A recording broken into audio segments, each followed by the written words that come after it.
Dad said. "You've ruined our lives, you're a burden." So I smiled and left. My mom wrote, "Don't come back." I wrote, "Okay, I just stopped paying your bills." And then my phone exploded. "You've ruined our lives, you're a burden." The room fell silent. My father's voice cut through the noise of the family gathering like a knife. I stood there, still holding my fork, staring at him. Mom nodded in agreement, her face contorted in disgust. "You should be grateful we let you live here at all," she added. I blinked. Was this really happening? We were at my uncle's house for his birthday, a real family event. Relatives I hadn't seen in years were sitting around the table, plates full, conversations humming until my parents decided this was the perfect moment to humiliate me. I wasn't even staying with them for free. I was renting a room in their house. They charged me rent their own son while my sister, Emily, got to stay there for free.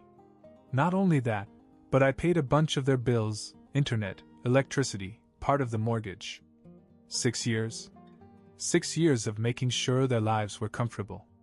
And now, in front of everyone, they were acting like I was some freeloader leeching off them. I should have seen this coming. They had always blamed me for their problems. If they were short of money, it was somehow my fault. If something stressed them out, I was the reason. Even as a child, I felt more like an inconvenience than a son. But this was a new level. Dad kept talking. "Do you know how much stress you caused us? We had to worry about you all the time. You were never as easy as Emily. She's responsible, she makes good decisions.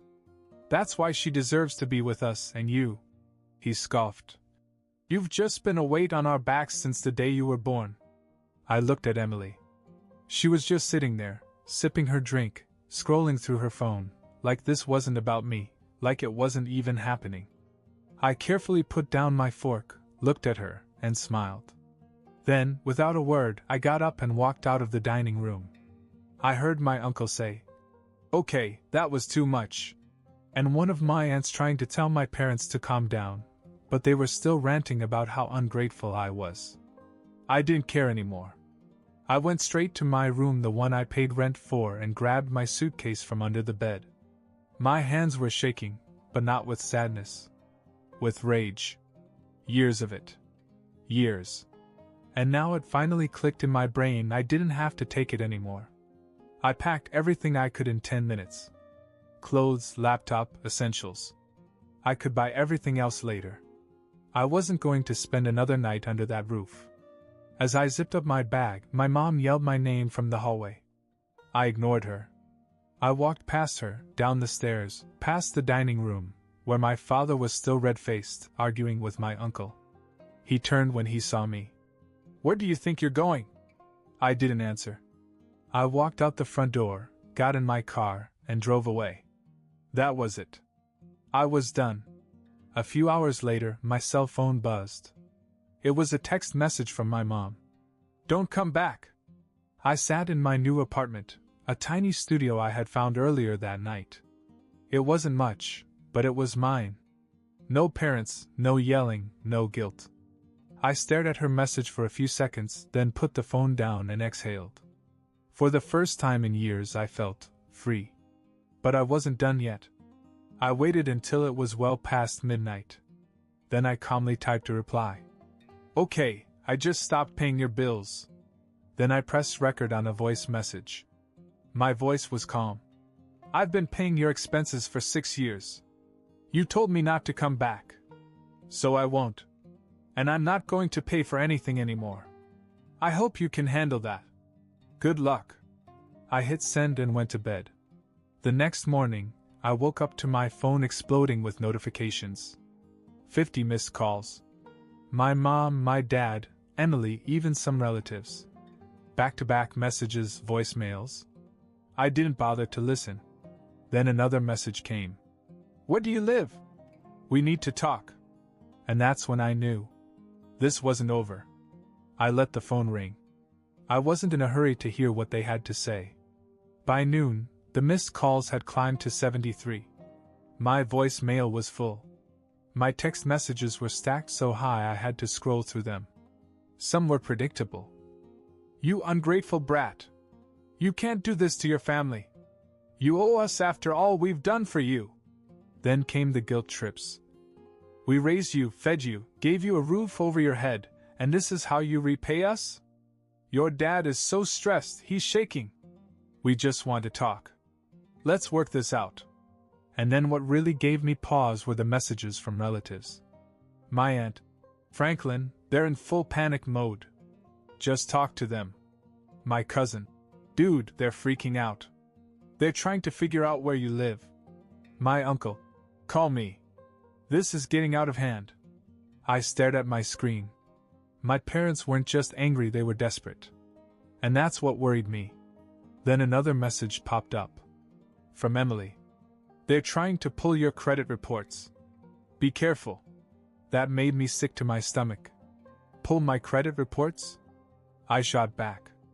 What the hell do you mean? A minute later she replied. Mom asked me for your social security number last night. I said I didn't know it, but I think they're trying to get your financial information. I exhaled. This was bad.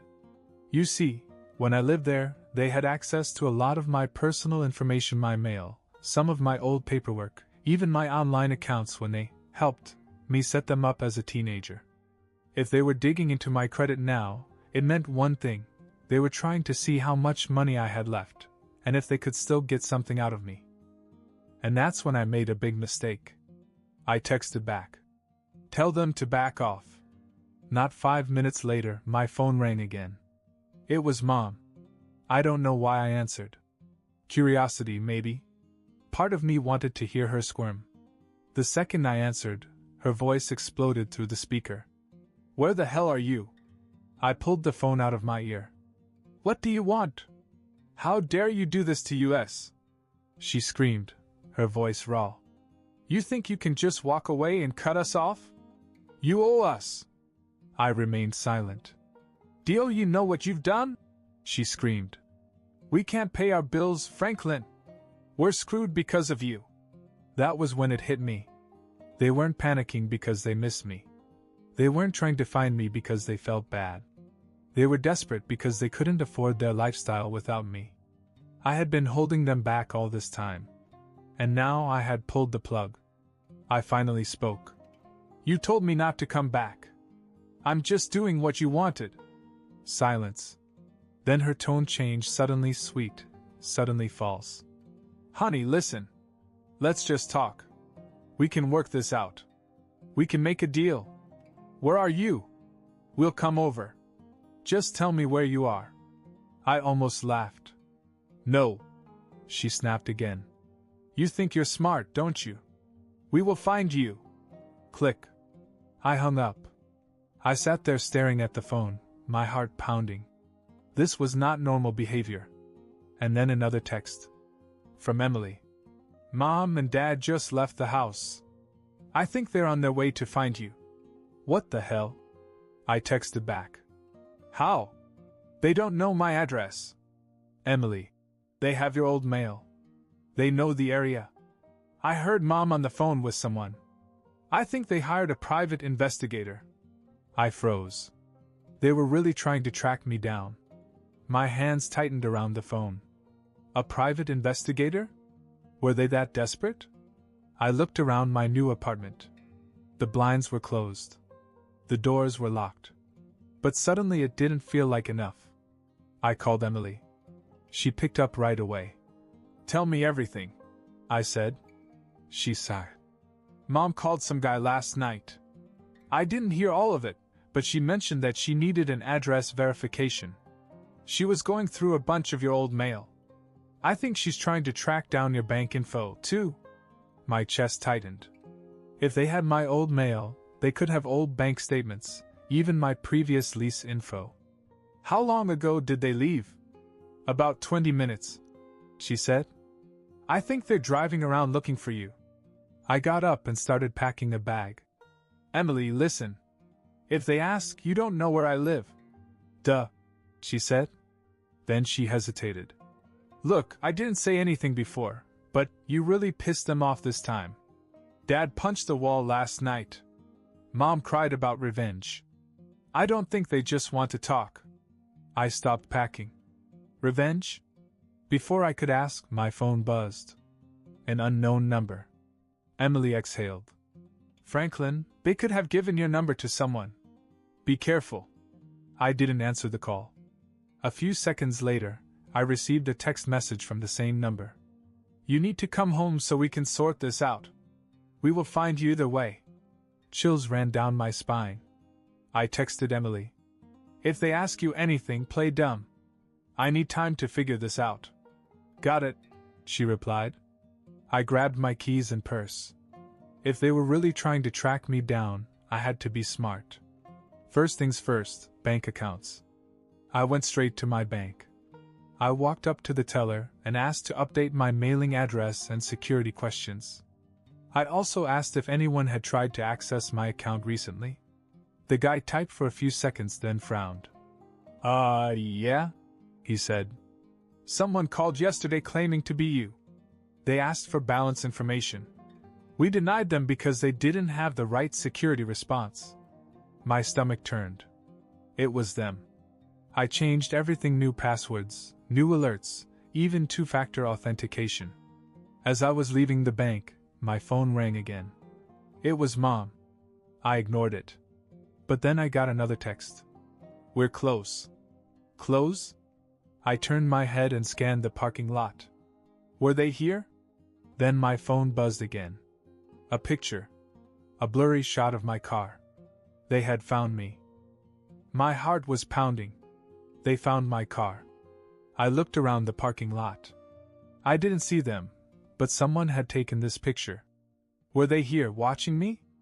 I shoved my phone in my pocket and walked quickly. I had to get out of there. I jumped into my car, locked the doors, and started the engine. My hands were shaking as I backed out of the parking lot. Then, in my rearview mirror, I saw it. A black SUV. Sitting at the far end of the parking lot. The second I pulled out, so did it. They were following me. I took a deep breath. Stay calm. Don't go home. I drove normally, not wanting to tip them off that I knew. But instead of heading back to my apartment, I made a few random turns. Took a longer route. The SUV stayed with me. Okay. They wanted to play games? Fine. I saw a gas station up ahead and made a quick turn into it. The SUV had to slow down to follow. I pulled up to a pump, turned off the engine, and opened the door as if I was going to fill up. The SUV rolled by, then parked at the edge of the lot. There were two people inside. I had to see who they were. Instead of grabbing the gas pump, I walked toward the convenience store of the station as if I wanted to buy something. As I passed the SUV, I looked inside. Dad.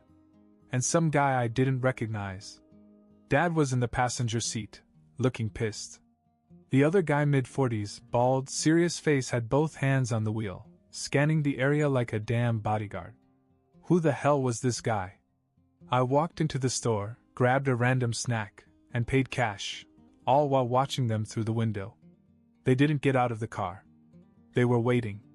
For me. I pulled out my phone and texted Emily. Dad is following me. He has a guy with him. Do you know who? She replied immediately. Oh my God! That's Uncle Ray's friend. He does sketchy stuff. I think he's like a bill collector or something. I clenched my jaw. What the hell were they up to? I sent back. Tell me everything you know about him. Now. Emily. All I know is that he helps people solve money problems. But not legally. My stomach dropped. Not legally. I had to get out of there. I walked out of the store, kept my head down, and got back in my car. I didn't even start it right away. I just sat there and thought. If they were willing to bring in some shady guy, they weren't just trying to talk. They wanted to scare me. Maybe worse. Then my phone vibrated again. Another text. This time from Dad. Come home now and we'll forget this ever happened. Keep playing games and things will get messy. I exhaled slowly. So that was it. They were threatening me now. I looked back at the SUV. Dad was watching me. The bald guy was still scanning the area, like he wanted to make sure I didn't have any backup. I started my car and drove out fast. They pulled out right behind me. Okay. You want a chase? Let's do it. Instead of heading home, I made a sudden right turn. Then another. I sped up, weaving through traffic. The SUV kept up, but they weren't as fast. Then I saw a police station up ahead. I didn't even hesitate. I pulled into the parking lot and parked right in front of the entrance. The SUV slowed down. Then just like that it kept going. Yeah. That's what I thought. I sat there gripping the wheel. They weren't done. And neither was I. I sat in the parking lot of the police station, my heart pounding. The black SUV was gone, but I knew they weren't done. They were testing me. Seeing how far they could push me. I wasn't going to sit around and wait for their next move. I took out my phone and texted Emily. They just tried to follow me. I lost them at the police station. But this isn't over. She replied immediately. I heard Mom on the phone again. They're freaking out. I think Dad is pissed that you ran. I grinned. Good. Let them be mad. Then she sent another text. Franklin, I think they're planning something worse. Mom told Dad, if we can't scare him, we'll make sure he has no choice but to come back. My stomach twisted. No choice? I asked. What does that mean? Emily asked. I don't know, but they're talking to a lawyer. A lawyer? I sat there clutching my phone. What the hell were they trying to pull? Then a thought hit me. My name was still on some of their accounts. When I was younger, they convinced me to co-sign for a few things. A car loan, a joint credit card, things they swore they'd handle. But what if they tried to use it against me now? I had to act fast. I went straight to the bank. As soon as I got to the counter, I told them I needed to remove myself from any joint accounts and freeze any suspicious activity. The teller typed for a moment, then looked at me with a strange expression. There was an attempt to take out a loan in your name yesterday. A large one. I went cold. Was it approved? No, she said. They didn't have the right verification. But they tried more than once. I clenched my jaw. They were trying to trap me financially. Make it so I'd have no choice but to go back. I shut everything down, froze old accounts, updated passwords, even set up fraud alerts. As I left the bank, my phone buzzed. Emily again. Mom and Dad are freaking out. They just realized the bills didn't get paid this month. I laughed. Oh, they're freaking out now? Then she sent another text. Franklin, listen. I think they might try to go after you legally. Mom mentioned filing something against you. I stopped walking. File something? What could they file? And then it hit me. Eviction. Even though I was already gone, they could try to legally evict me on paper, claiming I owed them money for breaking the lease. If they got a case going, it could ruin my credit, put me in debt, even get me blacklisted from renting anywhere else. I texted Emily back. Find out exactly what they're doing. Now. She replied. I'll try. But Franklin, be careful. I think they're really losing it. I exhaled. I had cut them off financially. I had fled. And now they were desperate to bring me back under their control. But I wasn't going down without a fight. I didn't go home. I went straight to a lawyer. If they wanted to play legal games, I was ready. I explained everything, how I had paid their bills, how they had charged me rent while letting my sister live there for free, how they had tried to open loans in my name. The lawyer listened intently. Then she said, if they tried to evict you after you moved out, that won't hold up in court. And if they tried to commit fraud in your name, you have grounds to press charges. That's all I needed to hear. I left her office feeling lighter. For the first time since this nightmare began, I knew they couldn't touch me. Then, just as I was getting back to my car, my phone buzzed. Emily. Franklin, they're losing it. They're screaming about how you ruined their lives. They even told Grandma that you stole from them. I rolled my eyes. Of course they were lying. But then she sent another message. They know where you live.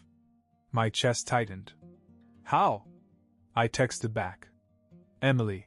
I don't know, but they're on their way. They just left the house. Dad's raging.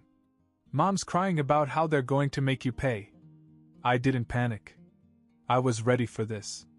I went straight back to my apartment, but instead of going in, I parked a block away and waited.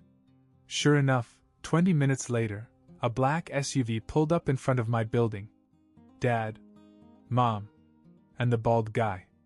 They got out and marched up to my door. Dad started pounding on it, screaming my name. I pulled out my phone and hit record. I know you're in there, Franklin. Dad's voice echoed down the street. Do you think you can just walk away from this family? Mom sobbed. You can't do this to us. We need you. The bald guy just stood there, arms folded, watching. They screamed for a few minutes, then Dad kicked the door. Hard. I grinned. There it was. Destruction of property. I called the police. 10 minutes later, lights flashed. As soon as my parents saw the cops, their energy changed. Mom suddenly started crying, acting like she was the victim. Dad tried to say that I had stolen from them and left them. Then I stepped forward, phone in hand. Officers, I said, I don't live there anymore. You've been following me, harassing me, and just tried to break into my apartment. I showed them everything, the texts, the threats, the attempted fraud, and now the video of my father kicking in my door. The police turned to my parents. Sir, ma'am, you need to leave. Now. Dad turned red. He's our son. He owes US. The cop shook his head. No, he doesn't. And if you try that again, you'll be arrested for trespassing. The bald guy didn't say anything. He just got back in the SUV. Mom's face crumpled. But we raised him. The cops stared at her. That doesn't entitle you to his money. And that was it. The game was over. My parents had to leave. I watched them drive away, humiliated. Emily texted me later. They're still ranting, but I think they finally got it. They're done with them. And she was right. For the first time in years, I was free.